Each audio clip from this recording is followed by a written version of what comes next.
What's up, guys? It's your girl, Brittany Green, coming to you live for this week's Financial Freedom Fridays, and I am super excited because today we're going to be talking about co-signing.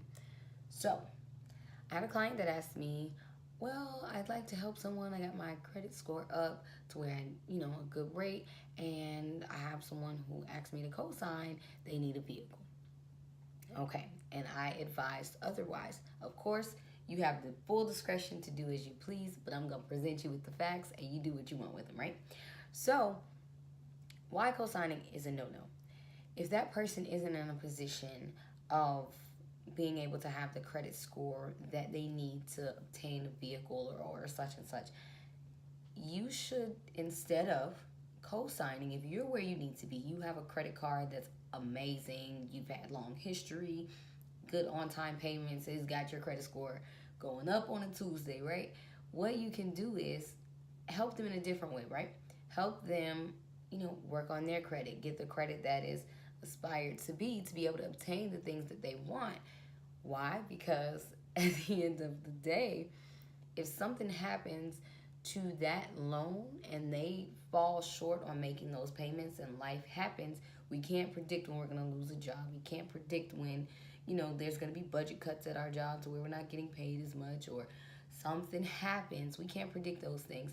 But guess what? Because you co-signed and you signed your name on that piece of paper, you're not responsible for that debt if they stop paying. And then what happens? If you can't make the payments or you refuse to make the payments, what happens?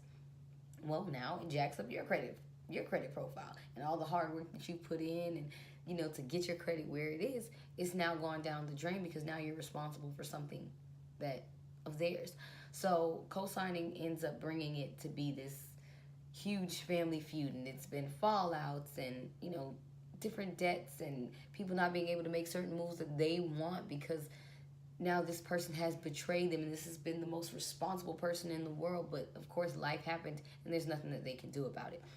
So to avoid making that mistake or avoid being in that rumble of tumbleweed, then you can help them in other ways by helping them to get their credit score up. Like I said, if they're an authorized user, they don't have to have access to your credit card or your credit account. They can just adapt the behaviors that you have or apply their rent to their credit profile.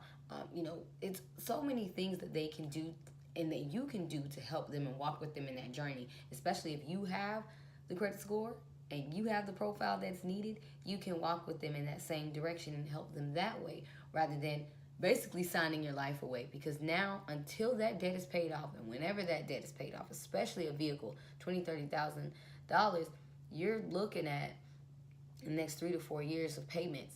If something happens again, now you are responsible just as much as they are. So not only are they messing up their file, they're messing up yours. So it's like a double whammy. Yes, the system has failed us. We know. So if you can, stay away from co-signing. Instead, help the people understand what it takes to have and cherish a good financial profile. So that's all for this week, and I will see you guys next week on Financial Freedom Fridays, y'all. Bye.